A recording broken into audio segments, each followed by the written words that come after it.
Welcome to Storytelling.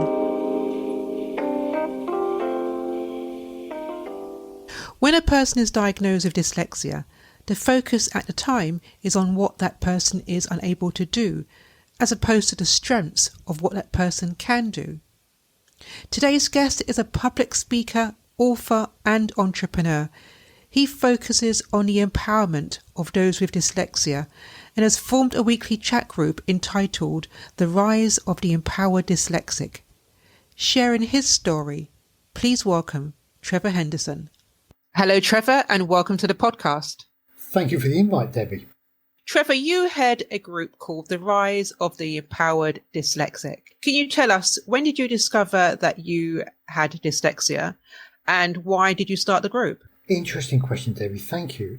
It was not too long ago. It was the end of my 59th year, and I'd been asked to deliver a speech, a dyslexic awareness audience, and the majority of the audience were young children. I gave a speech on how to overcome your fear of public speaking and how you can apply that technique to overcome virtually any fear. And the children's faces lit up and mouths were wide open, and parents came up to me afterwards, children came up to me afterwards and said how wonderful it was. However, there was one lady, she approached me with a few different words. She came up and said, "Great speech. When did you know you had dyslexia?" And I said, "I haven't." And she said, "Yes, you have." And I said, "No, I haven't." And you can imagine why this conversation went between me and this lady, Elizabeth. And then she said, "Well, do me a favour, don't stay in denial. Please go away, check out this website, and you can do a free online test." So I did the test, and it told me that yes, I've got medium to moderate dyslexia. And I did what we all would do in the circumstances when told that we are different. I completely denied it and said, "No, that's not me. The test is wrong." A few days later, I thought, let me have another look. So I tried a different test online, and it came back with similar results. And still I denied it. So it was a week's now passed, and on the third test, again, a totally different company, totally different provider, it came again with the same results. So then I started questioning, thinking, maybe there could be something in this. And the more I thought about it, the more I realised that it started to answer some of the questions that I've experienced through my childhood, through my life. And the first thing that sprung to mind was a conversation I had with my head teacher, 13 years old. And in exasperation, he said, "Okay, Henderson, what do you want to do when you get older?" And I'd already had this discussion with my father and decided that I wanted to join the Navy and see the world, because that was the advert that was on TV at the time. Because I am colourblind, I could only join the Navy, so I was told, as an NCO, a non-commissioned officer. So the thought was, I want to become a doctor so I can join the Navy and see the world. So I told my teacher this, and he leant back in his chair and he smiled with his grey wrinkled suit and his cheap skinny tie, and looked at me and said, "Don't be stupid, Henderson. You've got to be clever to be a doctor. And you, boy, you're not clever. You need to aim lower, something like a milkman." So I did what we would all do in those circumstances. Pretty much gave up school. Whenever I could, I would bunk off and not go to school, avoid classes and do anything, even sit outside the headmaster's office waiting to get a cane than be in class. And it was experiences like that that made me realise that, yeah, I had struggled at school. And then when I'd moved to a different school, the school who got me had taught me skills that, although I didn't want to continue with education, had helped me in life. And I went on ultimately to be working for the likes of big IT companies, IBM, Royal Bank of Scotland, Direct Line Insurance, as a freelance IT consultant, earning a lot of money. And I did very, very well for myself. And that ultimately led me to wanting to work in IT to help other people. So I ended up in a career working as an assistive technology trainer, teaching people how to use technology to better their lives. That's really interesting. So you overcame the challenge of being told you couldn't do something. And you mentioned that you changed schools and that new school helped you to overcome that challenge. And then you had quite a fulfilling career afterwards. Absolutely, yes. Yes, I did. I had a very successful career. Successful career, not enjoyable, because it wasn't a subject that I would have chosen to do. It was a subject that a path I followed because it paid well, because it had money. I think that's a challenge that we all fall into. We don't follow our passions in life. We follow what pays the bills. And I followed that path down a route of being a freelance IT consultant who would work every single opportunity. Even when the family went on holiday, I would stay at home so that I could go to work and stay in a contract earning money. And that ultimately led me to where I am with teaching people assistive technology, because I could use my IT skills to help people understand how technology can help them. Trevor, what is dyslexia and what are the main challenges for people with dyslexia? So as we have in the word dyslexia, lexical, lexia, to basically to read and write, to summarise it as quick as we can, it's the inability. We use this term dys to show that people are inadequate, are unable to do something. We use disability, disabled. We love this word dys, and we use it to describe someone who's not as good as us or not able to do what we can do, what the society's vision of normality is. We put the word dys in the front to say you're not as good at reading and writing as me. And it's a shame, because the person with these skills, the dyslexic, the disabled, the person with the dys label, is quite often better at other things. In fact, most of the time, is better at something else than the average person can do. But the unfortunate thing is, in the society that we've created, where we are so dependent on the ability to read and write, and that is a skill they can't do, they've now been given the label of being unable to do something, as opposed to being given a label that they're exceptionally good at something different. So, Trevor, can you give an example of the type of skills that people with dyslexia have that maybe other people do not have? Yes, I can. I can speak from my own experience and experience of other people that I've met through my journey. When I was young, when I was in my very, very early 20s, I joined an engineering company, a civil engineering company called Higgs and Hill. But at the time, I had a particular skill and I didn't realise I had it. And other people noticed it and didn't even tell me that I had the skill at the time. They just took it for granted that I could do it. So I would do technical drawings. This is long before computers. We didn't have computers doing drawings for us like we have now. We would just have a large sheet of paper, set of pencils and pens, and a drawing board. And I would draw structures. I would draw parts of buildings. And I could do things like I could draw the concrete beams. And whilst I was drawing them and noting whereabouts they would go in the structure, I could gradually assemble these pieces in my head into a three-dimensional image that I could then draw as a 3D picture on paper.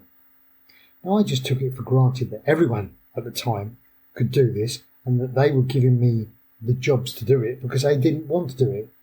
As it turned out, no, they couldn't do it. They were skilled draftsmen, but they could draw the two-dimensional image, but they couldn't form the two-dimensional image as they were doing it into a three-dimensional image and put that to paper. So that was an early skill that I realised I had. Another skill I realised I have that I have always taken for granted is when I work on my cars and motorbikes, I can visualise what needs to be done. I can picture everything in my head. I can hear a sound and know what that sound means, why it's being made. I can see the internals of the engine moving around and what particular piece is making a strange noise. And as I say, I just assumed everyone could do this, but you've discovered that not everyone can do this. Other skills that people with dyslexia have are things like artistic skills. They could be exceptionally good at artistic skills, photography. They could be incredibly good at empathy. Now, empathic skills are in huge demand at the moment. Companies are crying out for people with empathy, and it turns out that a lot of people with dyslexia or neurodiversity have empathy. Now, neurodiversity, what is that? Neurodiversity is a label that is given to a group of people who their brain works slightly different. So that is people with dyslexia, with autism, with ADHD, with ADD, and many, many more, and they're all considered neurodiverse. Whereas people who don't have those abilities, those skills, as I would call them, are called neurotypical. But because the majority is considered to be neurotypical, that is considered to be the norm. Trevor, in your opinion, what could be done to support the education system and employers? Well, great question, Debbie. We're on the brink of a new era. We really are about to embark on a new technical era. Now, we may look around ourselves and see our computers, see our smartphones, our audio devices, our Alexas and Googles around that we can speak to and think we're in the technical era. No, we're not. This is just the tip of the iceberg. We are just entering a new era. Let's not forget that the Industrial Revolution has taken about 150 to 200 years to pass. And in the technical era, we're probably only about 30 years into it, maybe 20 years. And the technical era has given us the skills at the moment where we can speak to a computer and it will type for us. We can tell a computer to read to us. So our dyslexic person can now be on an equal footing to a neurotypical. A person with neurodiversity can speak to a computer and get a computer to read to it and be on a level playing field. That means that the neurodiverse person has their other skills that they're particularly good at, that they can hone and still do what the neurotypical can do. And it's far greater than that. There's mind mapping software, there's a huge range of software out there that can do things for us that we don't necessarily want to do. And at the moment, the education system is really grabbing this and doing well with it. Within the UK, the education system's getting pretty good. Even from as young as the primary school age, they're teaching them these types of skills, the skills they tend to teach students in a lot of schools, so that they, if a neurodiverse can learn it, a neurotypical can learn it as well. However, if a neurotypical can learn it, it doesn't mean a neurodiverse can learn it. So they're starting to embrace this and embrace this assistive technology that can help them do it. Unfortunately, a vast majority of businesses are yet to catch on to this. They're lagging way behind. There's a few large exceptions. There are a few big companies that are going with it and using assistive technology, but they're very much the leaders at the forefront of this technological era. Most companies, huge amount of companies, have no idea it's happening, let alone how to use it and how to get their staff to use it. Now, here's the thing. Suppose a company has employees that have neurodiverse skills, but the company doesn't appreciate that they have it. They don't even understand what it means or what they can do, but they have these unique skills.